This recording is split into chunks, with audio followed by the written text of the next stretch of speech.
राजर्षी छत्रपती शाहू महाराज यांची 151वी जयंती दिमाखात साजरी।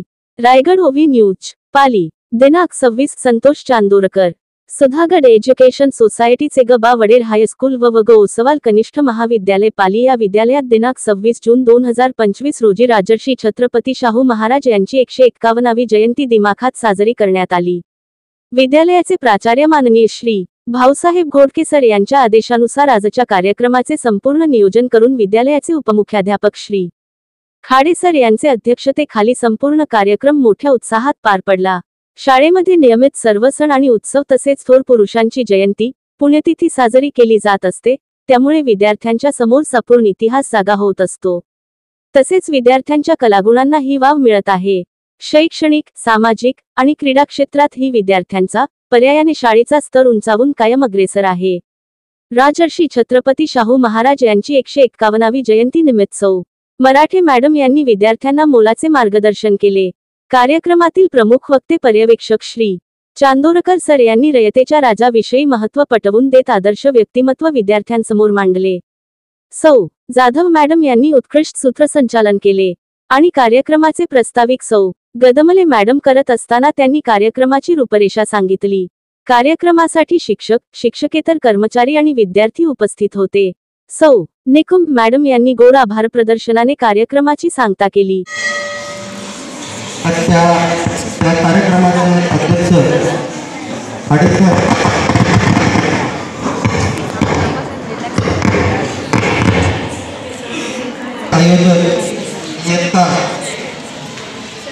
नवीन सर्व वर्ग शिक्षक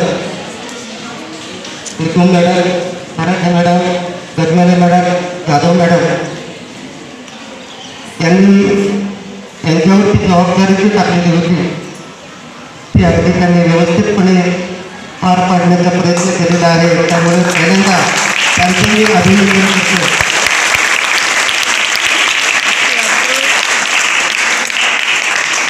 महाराज यांची जयंती बऱ्याच विद्यार्थ्यांनी भाषणे केली, त्यांचा जन्म, त्यांचा कार्यकाळ त्यांनी सांगण्याचा प्रयत्न केला। ज्ञानदाने तर अगदी त्यांचा इतिहासच सगळा आपल्याला सांगितला। ह्या क्रांतिकारकांची, या महापुरुषांची आपण जयंती का साजरी करावी, त्याचं नेमकं कारण तरी काय? का आपण अशा लोकांची जयंती पुण्यतिथी आपण साजरी करतो? तर त्यांचं जे काही कार्य आहे, त्यांचं कार्य या देशासाठी, या समाजासाठी त्यांनी जे जे काही केलं त्यांच्या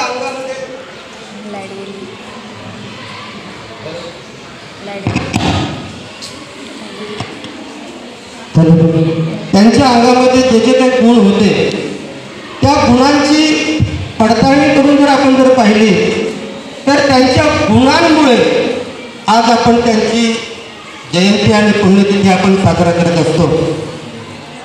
त्यांच्या या जीवनपटावर छत्रपती शाहू महाराज एक दत्तक, त्यांचा जन्म घाडगे कुटुंबामध्ये झालेला होता, परंतु छत्रपती शिवाजी महाराज, तत्कालीन शिवाजी महाराज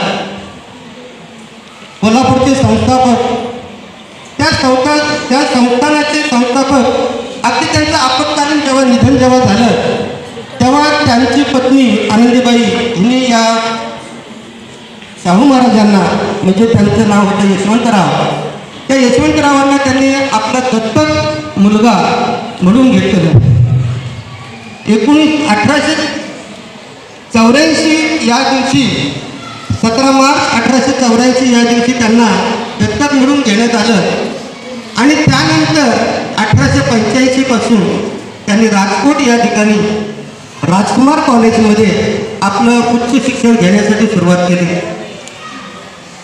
1889 पर्यंत त्यांनी आपलं उच्च शिक्षण पूर्ण केलं आणि त्यानंतर 1890 ते 1894 या कालखंडामध्ये त्यांनी संपूर्ण आपल्या या संस्थानाची पाहणी केली, तयार केलं।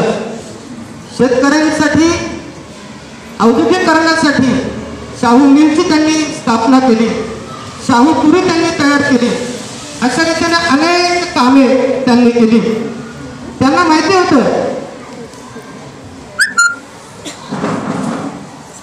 की आपल्याला आपल्या या भारत देशाला स्वातंत्र्य तर मिळणारच आहे, आज न उद्या स्वातंत्र्य मिळणार आहे, परंतु ते स्वातंत्र्य टिकवण्यासाठी आपण काय केलं पाहिजे, तर आपल्याकडे पहिल्यांदा आधी ज्ञानाची आवश्यकता आहे आणि म्हणून ते ज्ञान घेण्यासाठी आपल्याकडे शिक्षण हवं आहे. आणि म्हणून त्यांनी सर्व समाजाला त्यांनी शिक्षणाची सोय करून दिली.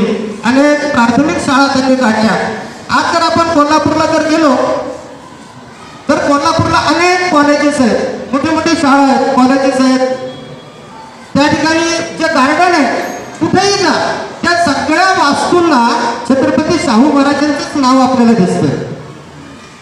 तिथे स्टेडियम आहे, स्टेडियमला पण नाव शाहू महाराज. सर्व कोल्हापूरमध्ये तुम्ही कुठे कुठे जा, तुम्हाला छत्रपती शाहू महाराजांचंच नाव तुम्हाला दिसेल.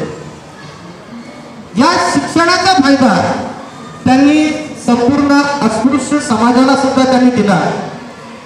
त्यांनी असा कोणताही भेदभाव केला नाही. त्यांच्या राज्यकारभारामध्ये अनेक अस्पृश्य समाजातले म्हणजे बहुजन समाजातली लोक त्यांनी आपल्या राज्यकारभारामध्ये घेतली. त्यांचा जो हत्ती चालवणारा जो काही त्याला माहूत असं म्हटलं जातं, तो माहूत सुद्धा त्यांनी अस्पृश्य समाजातच त्यांनी तयार केलेला होता, त्याला देखील त्यांनी शिकवलेलं होतं. अनेक प्रकारचे बहुजन समाजातली लोक त्यांनी आपल्या दरबारामध्ये ठेवलेली होती.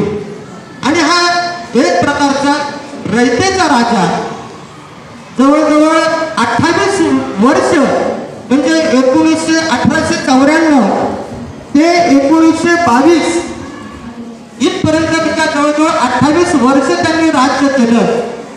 या कोल्हापूर संस्थानाची त्यांनी सुधारणा केली.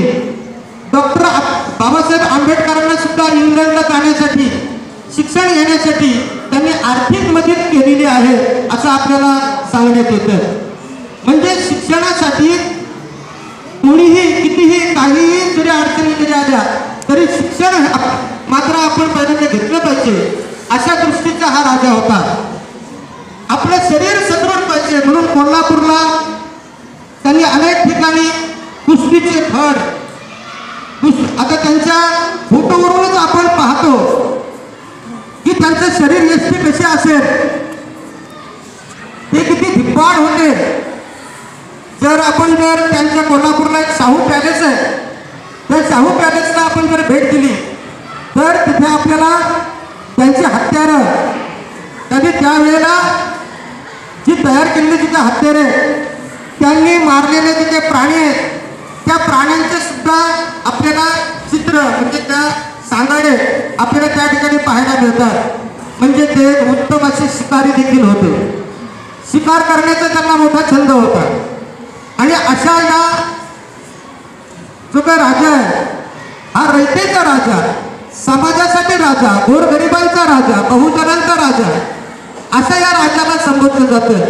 आता राजर्षी हे नाव त्यांना का पडलं मॅडमने आपल्याला सांगितलेलंच आहे. म्हणजे सर्व राजांमध्ये अतिशय लोकप्रिय राजा, लोकांचा लोकप्रिय राजा म्हणून राजर्षी शाहू महाराजांचं नाव या सबंध महाराष्ट्रामध्ये आपण घेत असतो.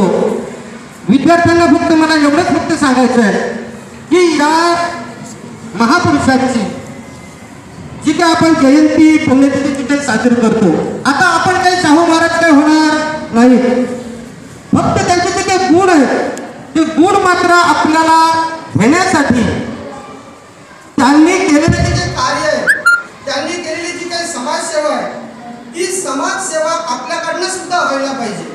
समाजाच्या आपण पण काहीतरी पाहिक आहोत, आपल्याकडनं देखील बरीचशी सेवा ही आज व्हायला पाहिजे. अशा प्रकारचे प्रत्येक क्रांतिकारक, प्रत्येक महापुरुष, प्रत्येक राजे यांनी आपल्या जीवनामध्ये काय केलं, तशा प्रकारचे त्यातले थोडे 10% जरी गुण आपण जर घेतले तर आजच्या दिवसाचं केलेला आपण जे काही उपक्रम आहे, त्यांची जयंती जी काही साजरी केलेली आहे त्या जयंतीचा काहीतरी थोडासा उपयोग आपल्या जीवनामध्ये होईल असं मला वाटतं. आणि या मला भरपूर बोलायचं आहे पण आता वेळ नाही आपल्याकडे. या रयतेच्या राजाला माझा कोटी कोटी प्रणाम करतो. आणि मला या आयोजकांनी इथे 2 मिनिटं बोलायची जी काही संधी दिली त्याबद्दल त्यांचे देखील मी आभार मानतो. आपले हक्काचे मराठी चॅनल रायगड ओवी न्यूज चॅनल, सदैव आपल्यासोबत रायगड ओवी न्यूज चॅनल. नेहमी पाहत रहा, लाईक करा, सबस्क्राईब करा आणि बेल आयकॉनवर क्लिक करायला विसरू नका.